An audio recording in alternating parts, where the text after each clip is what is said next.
Hi hello അസ്സലാമു അലൈക്കും welcome back. എന്തെല്ലാം വിശേഷം? എല്ലാവർക്കും സുഖമല്ലേ? അപ്പോൾ ഇന്ന് സിമ്പിളായിട്ട് നമുക്ക് ഉണ്ടാക്കാൻ പറ്റുന്ന ഒരു ഷവർമ സാൻഡ്വിച്ചിൻ്റെ റെസിപ്പി ആയിട്ടാണ് കേട്ടോ വന്നിട്ടുള്ളത്. കൂടെ തന്നെ നമ്മുടെ ഒരു കുഞ്ഞു ഷോപ്പിംഗ് വീഡിയോ കൂടി കാണിക്കുന്നുണ്ട്. അപ്പോൾ എല്ലാവരും വീഡിയോ ഫുള്ളായിട്ട് കണ്ടോക്കുക. ഇഷ്ടപ്പെടുകയാണെങ്കിൽ ലൈക്ക് ചെയ്യാനും ഷെയർ ചെയ്യാനും സബ്സ്ക്രൈബ് ചെയ്യാനും മറക്കല്ലേ. ആദ്യം തന്നെ നമുക്ക് ഷവർമ സാൻഡ്വിച്ചിൻ്റെ റെസിപ്പി കാണാം. ഇതിനായിട്ട് ആദ്യം തന്നെ മയോണൈസ് ഉണ്ടാക്കിയെടുക്കണം കേട്ടോ. അപ്പോൾ എല്ലാവർക്കും അറിയായിരിക്കും മയോണൈസൊക്കെ ഉണ്ടാക്കാൻ വേണ്ടിയിട്ട്. എന്നാലും ഞാൻ സിമ്പിളായിട്ടൊന്ന് വേഗം പറഞ്ഞുതരാം. നമ്മൾ എത്ര സാൻഡ്വിച്ച് ഉണ്ടാക്കണോ അതിനനുസരിച്ചിട്ട് വേണ്ട മയോണൈസ് ഉണ്ടാക്കാൻ വേണ്ടിയിട്ട്. ഒരു മുട്ട വെച്ചിട്ടാണെങ്കിൽ അങ്ങനെ ഉണ്ടാക്കാം. പിന്നെ അവിടെ 2 മുട്ട എടുത്തിട്ടുണ്ട്. ഇതിലേക്ക് 5 അല്ലി വെളുത്തുള്ളിയാണ് ഇട്ട് കൊടുക്കുന്നത്. വെളുത്തുള്ളിൻ്റെ ഫ്ലേവർ ഇഷ്ടമല്ല എന്നുണ്ടെങ്കിൽ ഒരു 2 അല്ലിയൊക്കെ ഇട്ട് കൊടുത്താൽ മതി കേട്ടോ.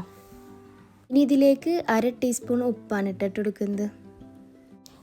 ഇനി ഇതിലേക്ക് ഞാൻ കുറച്ച് വിനാഗിരിയാണ് കേട്ടോ ഒഴിച്ച് കൊടുക്കുന്നത്. വിനാഗിരിൻ്റെ പകരം തൈര് ഉണ്ടെങ്കിൽ തൈര് ഒഴിച്ച് കൊടുത്താൽ മതി.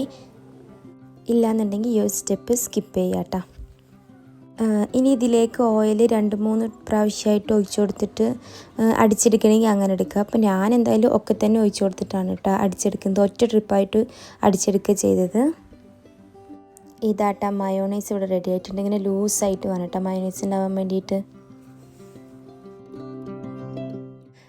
ഇനിയിപ്പോൾ ഞാനൊരു പാത്രം എടുത്ത് വെച്ചിട്ടുണ്ട് കേട്ടോ. അവിടെ ഇതിലേക്ക് ഞാൻ 1 കപ്പ് ക്യാബേജാണ് ചേർത്ത് കൊടുക്കുന്നത്. ക്യാബേജ് കുറച്ച് അധികം എടുക്കുക. പിന്നെ നമുക്ക് എത്രത്തോളം ഇത് ഫില്ലിങ് വേണോ അതിനനുസരിച്ചിട്ട് ക്വാണ്ടിറ്റി കൂട്ടിയും കുറയ്ക്കുകയൊക്കെ ചെയ്യാം കേട്ടോ. ഇനിയിപ്പോൾ ഞാൻ അതിലേക്ക് മീഡിയം സൈസായിട്ടുള്ള ഒരു സവാള ഉണ്ട് ചേർത്ത് കൊടുക്കുന്നത്. ഇത് വേണമെന്നുണ്ടെങ്കിൽ ചേർത്ത് കൊടുത്താൽ മതി. ഇഷ്ടമുണ്ടെന്നുണ്ടെങ്കിൽ ചേർത്ത് കൊടുക്കുക കേട്ടോ. ഉള്ളിൻ്റെ ഇത് ഇഷ്ടമല്ല എന്നുണ്ടെങ്കിൽ ചേർത്ത് കൊടുക്കണ്ട. അല്ലാന്നുണ്ടെങ്കിൽ ഒരു പകുതി ചേർത്ത് കൊടുത്താലും മതി. ഞാനിപ്പോൾ ഇവിടെ എന്തായാലും ഒന്ന് ഫുള്ളായിട്ട് ചേർത്ത് കൊടുത്തിട്ടുണ്ട്. കൂടെ തന്നെ ക്യാരറ്റ് കട്ട് ചെയ്ത് വെച്ചതാണ് കേട്ടോ. ഇത് നല്ല ചെറുതായിട്ട് കട്ട് ചെയ്തെടുക്കണം. ഞാനിപ്പോൾ ഇവിടെ ചോപ്പറിലിട്ടിട്ടാണ് കേട്ടോ കട്ട് ചെയ്തെടുത്തത്. ഇനി ഞാൻ ചേർത്ത് കൊടുക്കുന്നത് ക്യാപ്സിക്കം കട്ട് ചെയ്ത് വെച്ചതാണ് കേട്ടോ. ഇത് ഒരു വലിയ ക്യാപ്സിക്കത്തിൻ്റെ പകുതി ചേർത്ത് കൊടുക്കുന്നുണ്ട്. ക്യാപ്സിക്കം ചേർത്ത് കൊടുക്കുക. അതേപോലെ തന്നെ കക്കിരില്ലേ കുക്കുംബർ ഉണ്ടെങ്കിൽ അതും ചേർത്ത് കൊടുക്കുക കേട്ടോ. ഞാൻ ഇപ്പോൾ എൻ്റെ അടുത്ത് ഇല്ലാത്തതുകൊണ്ട് അത് ചേർത്ത് കൊടുക്കില്ല. ഇത് ബീഫ് ഫ്രൈ ആക്കി എടുത്തതാണ് കേട്ടോ. ബീഫ് വേവിച്ചിട്ട് ഒന്ന് ഫ്രൈ ആക്കി എടുത്തിട്ട് കൈ വെച്ചിട്ട് തന്നെ ഒന്ന് പിച്ചെടുത്തിട്ടുള്ളതാണ്. ബീഫിൻ്റെ പകരം ചിക്കനും ചേർത്ത് കൊടുക്കുക കേട്ടോ. ചിക്കനാണെങ്കിലും ബീഫാണെങ്കിലൊക്കെ നമുക്ക് എത്രത്തോളം വേണോ അതിനനുസരിച്ച് ചേർത്ത് കൊടുക്കുക. കൂടുതലെടുക്കുമ്പോൾ ടേസ്റ്റും കൂടുതലുണ്ടാവും. ഇനി ഇതിലേക്ക് നമ്മൾ നേരത്തെ അടിച്ച് വെച്ച മയോണൈസാണ് കേട്ടോ ചേർത്ത് കൊടുക്കുന്നത്. മയോണൈസ് അടിച്ച് വെച്ചിട്ട് ഈ ഫില്ലിങ് ഉണ്ടാക്കുന്ന സമയം നമുക്ക് കുറച്ച് ഫ്രിഡ്ജിൽ വെക്കുന്നതായിരിക്കും നല്ലത്. പുറത്ത് വെക്കുന്നതിനേക്കാളും നല്ലത് ഫ്രിഡ്ജിൽ വെച്ചിട്ട് എടുക്കുന്നതായിരിക്കും. മയോണൈസ് കൂടി ചേർത്തിട്ട് ഇത് നല്ലോണം മിക്സ് ചെയ്തിട്ട് എടുക്കുക കേട്ടോ. പിന്നെ ഞാൻ മയോണൈസിൽ ഉപ്പിട്ടതുകൊണ്ടും പിന്നെ ബീഫ് ഫ്രൈ ആക്കുമ്പോൾ ഉപ്പിട്ടതുകൊണ്ട് ഇപ്പോൾ ഉപ്പ് ചേർത്ത് കൊടുക്കുന്നില്ല. ഉപ്പ് കറക്റ്റായിട്ട് ഉണ്ടായിരുന്നു, ചേർത്ത് കൊടുക്കേണ്ട ആവശ്യമൊന്നും വന്നില്ല. മിക്സ് ചെയ്ത് നോക്കിയിട്ട് വേണമെന്നുണ്ടെങ്കിൽ ചേർത്ത് കൊടുക്കുക കേട്ടോ. ഫില്ലിങ്ങിൻ്റെ പണി ഇത്രയേ ഉള്ളൂ കേട്ടോ. ഫില്ലിങ് റെഡി ആയിട്ടുണ്ട്. ഇനി നമുക്ക് ഇതെങ്ങനെ സാൻഡ്വിച്ച് ആക്കാമെന്ന് നോക്കാം. ഞാനിവിടെ ബ്രെഡ് എടുത്ത് വെച്ചിട്ടുണ്ട് കേട്ടോ. എനിക്കിപ്പോൾ ഇവിടെ ചെറിയ ബ്രെഡാണ് കിട്ടുകയാണെന്നുണ്ടെങ്കിൽ വലിയ ബ്രെഡ് തന്നെ സാൻഡ്വിച്ച് ആക്കാൻ വേണ്ടിയിട്ട് എടുക്കുക കേട്ടോ. എന്നാലാണ് അതിൻ്റെ ഒരു പെർഫെക്ഷനും കാണാനൊരു ഭംഗിയൊക്കെ ഉണ്ടാവുള്ളൂ.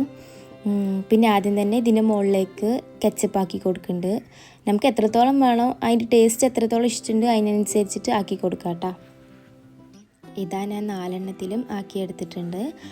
ഇനി ഇതിൻ്റെ മുകളിലേക്ക് നമ്മൾ ആക്കി വെച്ച ഫില്ലിംഗ് ഇല്ലേ അത് വെച്ച് കൊടുക്കുക. ഫില്ലിങ് കുറച്ചധികം വെക്കുമ്പോഴാണ് കേട്ടോ ടേസ്റ്റ് ഉണ്ടാവുക. നമുക്ക് എത്രത്തോളം സാൻഡ്വിച്ച് ഉണ്ടാക്കണോ അതിനനുസരിച്ചിട്ട് ഫില്ലിങ് കൂടുതലാക്കി ഉണ്ടാക്കിയാൽ മതി. കൂടുതൽ ഉണ്ടാക്കണമെന്നുണ്ടെങ്കിൽ ഈ പറഞ്ഞ പോലെ ഫില്ലിങ്ങിൽ ക്യാബേജും ക്യാരറ്റും പിന്നെ അതേപോലെ തന്നെ ചിക്കൻ എടുക്കണമെങ്കിൽ ചിക്കനോ ബീഫോ ഒക്കെ കൂടുതലാക്കിയിട്ട് എടുത്താൽ മതി. നമ്മൾ സാൻഡ്വിച്ച് ആക്കുന്ന ടൈമിൽ ഫില്ലിങ്ങിൽ മയോണൈസ് ചേർത്ത് കൊടുത്താൽ മതി കേട്ടോ. നേരത്തെ തന്നെ ചേർത്ത് കൊടുക്കാൻ നിൽക്കണ്ട. നമ്മൾ ഇത് പ്രിപ്പയർ ചെയ്യുന്ന സമയത്ത് ചേർത്ത് കൊടുത്താൽ മതി.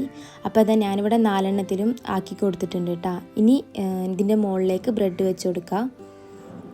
പിന്നെ ബ്രെഡ് ടോസ്റ്ററിലാണ് ടോസ്റ്റ് ചെയ്യണമെന്ന് പറഞ്ഞാൽ അങ്ങനെ ചെയ്യുക. ഞാനിപ്പോൾ ഇവിടെ പാനിൽ വെച്ചിട്ടാണ് കേട്ടോ. പാനിൽ ടോസ്റ്റ് ചെയ്തിട്ടാണ് കാണിക്കുന്നത്. പാനിൽ ആദ്യം തന്നെ ബട്ടറോ അല്ലെങ്കിൽ ഓയിലോ ഒന്ന് ബ്രഷ് ചെയ്ത് കൊടുക്കുക.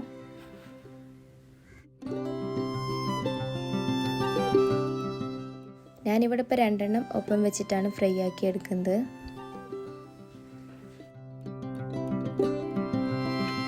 ലോ ഫ്ലെയിമിൽ ഇട്ടിട്ട് വേണം കേട്ടോ ഇതൊന്ന് ടോസ്റ്റ് ചെയ്തെടുക്കാൻ വേണ്ടിയിട്ട്. ഞാനിപ്പോൾ ലോ ഫ്ലെയിമിൽ ഇട്ടിട്ട് 1 മിനിറ്റ് വെച്ചിട്ടുണ്ട്. 1 മിനിറ്റിന് ശേഷം ഇതൊന്ന് തിരിച്ചിട്ട് കൊടുക്കുക. തിരിച്ചിട്ടിട്ടും അതേപോലെ തന്നെ 1 മിനിറ്റ് ഒന്ന് ടോസ്റ്റ് ചെയ്തെടുക്കാം കേട്ടോ. എന്നിട്ട് നമുക്ക് ഇതെടുക്കാം.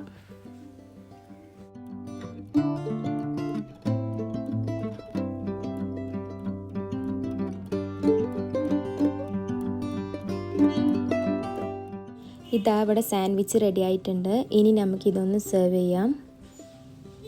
ഇത് ഇങ്ങനെ തന്നെ വേണമെങ്കിൽ ഇങ്ങനെ തന്നെ കഴിക്കാം കേട്ടോ. ഞാനിപ്പോൾ എന്തായാലും ഇവിടെ കട്ട് ചെയ്തിട്ടാണ് കഴിക്കുന്നത്. സാൻഡ്വിച്ച് പൊതുവേ അങ്ങനെ കട്ട് ചെയ്തിട്ടാണല്ലോ നമുക്ക് കിട്ടുക. ഇത് വേണമെന്നുണ്ടെങ്കിൽ നമുക്ക് ബ്രേക്ക്ഫാസ്റ്റ് ആയിട്ടും ഉണ്ടാക്കാം കേട്ടോ. ഒരു മുട്ടയൊക്കെ വേവിച്ചിട്ട് സ്ലൈസ് ചെയ്തിട്ട് ഇതിൻ്റെ ഇടയിൽ വെച്ചിട്ട് അങ്ങനെയും കഴിക്കാം കേട്ടോ. നല്ല ടേസ്റ്റ് ഉണ്ടാവും. അപ്പോൾ ഇതുണ്ടാക്കാൻ ഭയങ്കര സിമ്പിളാണ് കേട്ടോ. സാധനങ്ങളൊക്കെ വീട്ടിലുണ്ടെന്നുണ്ടെങ്കിൽ നമുക്ക് ഇത് സിമ്പിളായിട്ട് ഉണ്ടാക്കാം.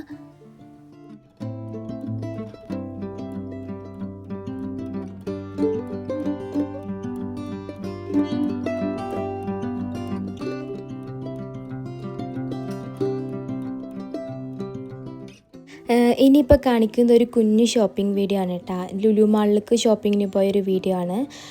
കാര്യമായിട്ട് സാധനങ്ങളൊന്നും മേടിക്കണില്ല. ഉമ്മയും ഇക്കയും കണ്ടിട്ടില്ലല്ലോ അപ്പോൾ അവർക്കൊന്ന് കാണാമല്ലോ എന്ന് വെച്ചിട്ട് പോയതാണ്. പിന്നെ ഇതാ സോപ്പും കാര്യങ്ങളൊക്കെ എടുക്കുന്നുണ്ട് കേട്ടോ. ഇക്കാക്ക് പിന്നെ ചന്ദ്രികൻ്റെ സോപ്പാണ് ഇഷ്ടം. അപ്പോൾ ഇക്കാക്ക് അതെടുത്തിട്ടുണ്ട്. നമുക്ക് കാര്യമായിട്ടുള്ള പർച്ചേസിങ് ഒന്നും ഇല്ല കേട്ടോ. ഇങ്ങനെ കണ്ടത് വേണ്ടിയത് നോക്കിയെടുക്കുകയാണ്. അപ്പം അമ്മ ഇവിടെ ഹെയർ ഓയിൽ നോക്കിയെടുക്കുന്നുണ്ട്. പിന്നെ ഒരു ആൽമണ്ട് ഓയിലും എടുത്തിട്ടുണ്ട് കേട്ടോ.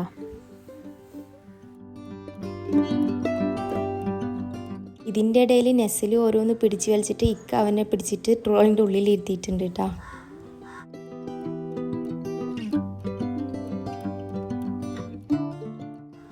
ഇവിടെ പിന്നെ ഗാലക്സിൻ്റെ മുട്ടായിക്ക് ഓഫർ ഉണ്ടായിരുന്നു കേട്ടോ. 50% ഓഫർ ഉണ്ടായിരുന്നു. നെസ്ലുവിന് ഇപ്പോൾ മുട്ടായിനോടൊന്നും വലിയ ക്രൈസ് ഇല്ല. അവനിക്ക് ജ്യൂസിനോടാണ് കേട്ടോ ക്രൈസ്. അപ്പോൾ ഞാൻ ഒന്നേ എടുത്തിട്ടുള്ളൂ. പിന്നെ അവൻ്റെ സോപ്പ് തീർന്നിട്ടുണ്ടായിരുന്നു കേട്ടോ. അപ്പോൾ അതും എടുത്തിട്ടുണ്ട്. പിന്നെ പാമ്പേഴ്സ് ഓഫർ ഉണ്ടായിരുന്നു. അപ്പോൾ അത് നോക്കിയായിരുന്നു. പക്ഷേ സ്നെഗിൻ്റെയിൽ അവൻ്റെ സൈസിനുള്ളത് ഉണ്ടായിരുന്നില്ല കേട്ടോ. പിന്നെ ഒക്കെ നോക്കിയിട്ട് ലവ് ലാപ്പിൻ്റെയാണ് എടുത്തിട്ടുള്ളത്. കഴിഞ്ഞ ലുലു മാളിൻ്റെ വീഡിയോയിൽ എനിക്ക് കാണിക്കാൻ പറ്റാത്തൊരു പോർഷനാണിത്. ആ വീഡിയോ കാണാത്തവർക്കായിട്ട് ഞാൻ കാർട്ടിൽ ലിങ്ക് കൊടുക്കുന്നുണ്ട് കേട്ടോ. ഒന്ന് കണ്ടോക്കണേ. ഫൈറ്റർ ഫിഷ് ഉണ്ടായിരുന്നു കേട്ടോ ഇവിടെ. ബീറ്റ ഫിഷ് ഇല്ലേ, അത് എനിക്ക് ഭയങ്കര ഇഷ്ടമാണ് ഇത്. പക്ഷേ ഞാൻ വാങ്ങിയിട്ടില്ല കേട്ടോ. കാരണം ചിലപ്പോൾ വീട്ടിൽ കൊടുന്ന ഒരാഴ്ച കഴിഞ്ഞാൽ ചത്തുപോകും. അതുകൊണ്ട് ഞാൻ വാങ്ങിയിട്ടില്ല. എനിക്കിത് ഭയങ്കര ഇഷ്ടമാണ്.